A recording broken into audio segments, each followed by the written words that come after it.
Hello दोस्तों, welcome back to my YouTube channel. आप सभी का एक बार फिर से चैनल पे स्वागत है। दोस्तों, आज के इस वीडियो का हमारा टॉपिक है chapter number 3 a pinch of snuff. दोस्तों, सबसे पहले मैं इस चैप्टर का जो नाम है अ पिंच ऑफ स्नफ, इसका मतलब आपको बता देता हूँ। तो दोस्तों, आप लोग जानते होंगे कि खैनी क्या होता है, कैसे इसको हाथों पर रगड़ करके खाया जाता है। तो उसी टाइप का एक मटेरियल हुआ करता है जिसको पहले ज़माने में लोग गाँवों में हाथों पे अपने रगड़ करके नाक से उसको सूंघा करते थे। तो स्नफ का मतलब वही होता है सूंघनी, और पिंच का मतलब होता है चुटकी। तो इस चैप्टर का पूरा मतलब हुआ एक चुटकी सूंघनी। तो इस चैप्टर से हम लोग आज काफ़ी ज़्यादा जो इंपॉर्टेंट ऑब्जेक्टिव क्वेश्चंस है वो हम लोग देखेंगे।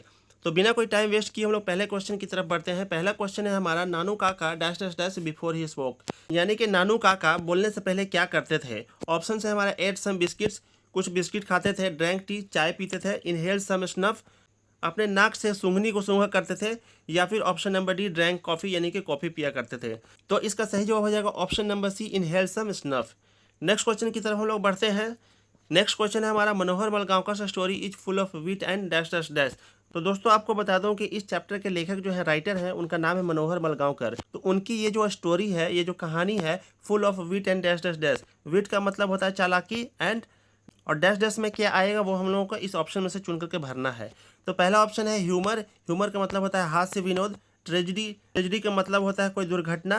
एडवेंचर का मतलब होता है कोई साहसिक काम। और आयरनी का मतलब होता है विडंबना। तो इसमें सही ऑप्शन हो जाएगा ह्यूमर। मनोहर मालगांवकर की ये जो स्टोरी है, ये पूरी तरह से चालाकी और ह्यूमर यानी कि हास्य विनोद से भरी हुई है। नेक्स्ट क्वेश्चन की तरफ हम लोग बढ़ते हैं। नेक्स्ट क्वेश्चन है, Nanu Kaka manage to travel in the second class on a ticket of dash dash dash. इस क्वेश्चन का मतलब हुआ कि नानू काका कौन से क्लास का टिकट लेकर के वो सेकंड क्लास में ट्रैवल कर लेते थे। तो ऑप्शन है हमारा, first class, general class, sleeper class and third class. तो इसका सही जवाब हो जाएगा थर्ड क्लास। थर्ड क्लास का टिकट लेते थे और सेकंड क्लास में वो ट्रैवल करते थे। तो इसका सही जवाब हो जाएगा थर्ड क्लास। थर्ड क्लास पे हम लोग टिक करते हैं और नेक्स्ट क्वेश्चन की तरफ बढ़ते हैं। क्वेश्चन नंबर 4 है, फॉर व्हाट पर्पज हैड नानू काका कम टू दिल्ली, यानी कि नानू काका दिल्ली किस उद्देश्य के लिए, किस मकसद से आए थे। ऑप्शन है, फॉर पेइंग डेब्ट, कर्ज को चुकाने के लिए। टू अटेंड जमींदार कन्वेंशन, जमींदार का सम्मेलन अटेंड करने के लिए, उसमें शामिल होने के लिए। टू टेक रेस्ट, आराम करने के लिए। या फिर option number D, to see some minister, कुछ मिनिस्टर से, मंत्रियों से मिलने के लिए। तो बिना कोई टाइम वेस्ट किए मैं आपको इसका सही जवाब बता देता हूँ। इसका सही जवाब हो जाएगा option number D, to see some ministers, यानी कुछ मिनिस्टर से मिलने के लिए। तो सही जवाब पे हम लोग टिक करते हैं और बढ़ते हैं नेक्स्ट क्वेश्चन की तरफ। तो दोस्तों, क्वेश्चन नंबर 5 है, Manohar Malgaonkar is a an dash dash dash writer.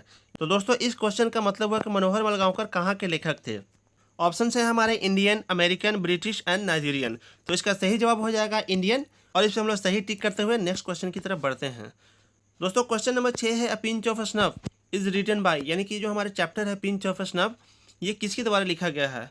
तो इसका सही से जवाब हो जाएगा मनोहर मलगांवकर। आपको बहुत अच्छी तरह से याद हो गया होगा, इसमें ज़्यादा कुछ शक और शुबह की जरूरत नहीं है। नेक्स्ट क्वेश्चन हमारा है, Nanu Kaka wrote a cheque for a dash dash dash rupees. इसका मतलब हुआ है कि नानू काका ने कितने रुपीज का चेक लिखा। ऑप्शन है हमारे, 1000, 100, 500, 10,000। तो दोस्तों, इसका सही जवाब हो जाएगा 1000, यानी कि नानू काका ने 1000 रुपीज, यानी कि 1000 रुपये का चेक लिखा था। नेक्स्ट क्वेश्चन की तरफ हम लोग बढ़ते हैं। क्वेश्चन नंबर 8 है, Ratiram was the son of dash dash dash, यानी कि रतिराम किसका बेटा था। ऑप्शन है, Sohanlal Ratiram, Mohanlal Ratiram, Jaganlal Ratiram and none of these. इसमें हमारा सही जवाब हो जाएगा सोहनलाल रतिराम। हम लोग इस पर टिक करते हैं और बढ़ते हैं नेक्स्ट क्वेश्चन की तरफ। नेक्स्ट क्वेश्चन है, dash dash dash is a humorous story, यानी कि इनमें से कौन सी स्टोरी जो है हास्य विनोद से भरी हुई स्टोरी है, हास्य विनोद से भरी हुई कहानी है। ऑप्शन है हमारे, the earth, a pinch of snuff, I have a dream, the artist. तो हम लोग अ पिंच ऑफ स्नफ के बारे में पढ़ रहे हैं। तो इस चैप्टर से जो सवाल आएंगे तो उसका जवाब यही होगा। आप लोगों का गेसिंग भी सही है, इसका सही जवाब हो जाएगा अ पिंच ऑफ स्नफ। इस पर हम लोग टिक मारते हैं और नेक्स्ट क्वेश्चन की तरफ बढ़ते हैं। नेक्स्ट क्वेश्चन है हमारा question number 10, there is nothing like honesty. इसका मतलब ये हुआ कि ईमानदारी के जैसा दूसरा कुछ और नहीं है। वाज सेड बाई, यानी कि ये किसके द्वारा कहा गया था। तो इस क्वेश्चन का हमारे ऑप्शन है, नानू काका, सोहनलाल रतिराम, रतिराम, हजरत बरकत अली। तो दोस्तों, आप लोग जानते ही होंगे कि इस चैप्टर के जो सबसे मेन कैरेक्टर हैं, जो सबसे प्रमुख कैरेक्टर हैं, वो नानू काका है। तो इस क्वेश्चन का जवाब भी नानू काका ही होगा। ऑप्शन नंबर ए, नानू काका पे हम लोग टिक करते हैं और नेक्स्ट क्वेश्चन की तरफ बढ़ते हैं। नेक्स्ट क्वेश्चन है question number 11, dash dash dash was coming to visit the narrator's family, यानी कि कौन नरेटर की फैमिली को विजिट करने आ रहा था। नरेटर मतलब हो गया लेखक। लेखक की फैमिली को विजिट कर, लेखक की फैमिली से मिलने कौन आ रहा था। ऑप्शन है सोहन लाल रती, हजरत बरकत अली, नानू काका, नन ऑफ दीज। तो पिछले क्वेश्चन मैंने आपको बताया था कि नानू काका इस चैप्टर के काफ़ी इंपॉर्टेंट कैरेक्टर हैं। तो इस क्वेश्चन का जवाब भी हो जाएगा ऑप्शन नंबर सी, नानू काका। इस पर हम लोग टिक करते हैं और नेक्स्ट क्वेश्चन की तरफ बढ़ते हैं। क्वेश्चन नंबर 12 है, who went to the minister in Jodhpuri coat, यानी कि मिनिस्टर के पास जोधपुरी कोट पहन करके कौन गया था। तो इस क्वेश्चन के लिए हमारे ऑप्शंस हो जाएंगे मनोहर मलगांवकर, जो कि ऑथर हैं, लेखक भी हैं इस चैप्टर के।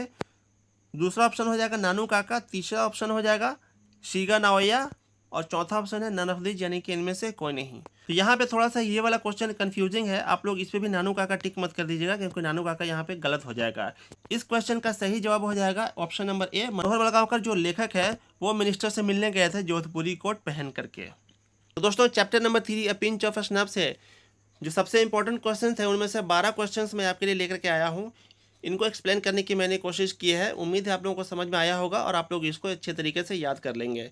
इस चैप्टर का ये पार्ट 1 था। पार्ट 2 इसका भी नेक्स्ट वीडियो में आएगा। उसमें कुछ और क्वेश्चंस हम लोग देखेंगे जो काफ़ी ज़्यादा इंपॉर्टेंट है और पिछले कई साल के एग्जाम्स में आते रहेंगे, चाहे वो आर्ट्स का एग्जाम हो या फिर साइंस का एग्जाम हो, सभी तरह के स्ट्रीम में ये क्वेश्चंस आते हैं।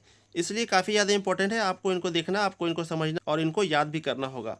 तो दोस्तों आज का ये वीडियो कैसा लगा आप लोग बताइएगा जरूर। अगर आपको वीडियो पसंद आता है तो आप वीडियो पे एक प्यारा सा कमेंट कर दीजिए, वीडियो को लाइक कीजिए, अपने दोस्तों के साथ शेयर कीजिए। और अगर आप चैनल पर नए हैं, पहली बार हमारे वीडियोज़ को देख रहे हैं, तो आप चैनल को सब्सक्राइब कीजिए और इसको अपने दोस्तों के साथ शेयर कीजिए। मिलते हैं हम लोग नेक्स्ट वीडियो में, जिसमें हम लोग कुछ और क्वेश्चंस इसी चैप्टर से लेकर के आएंगे। तब तक के लिए धन्यवाद। Thank you so much. जय हिंद।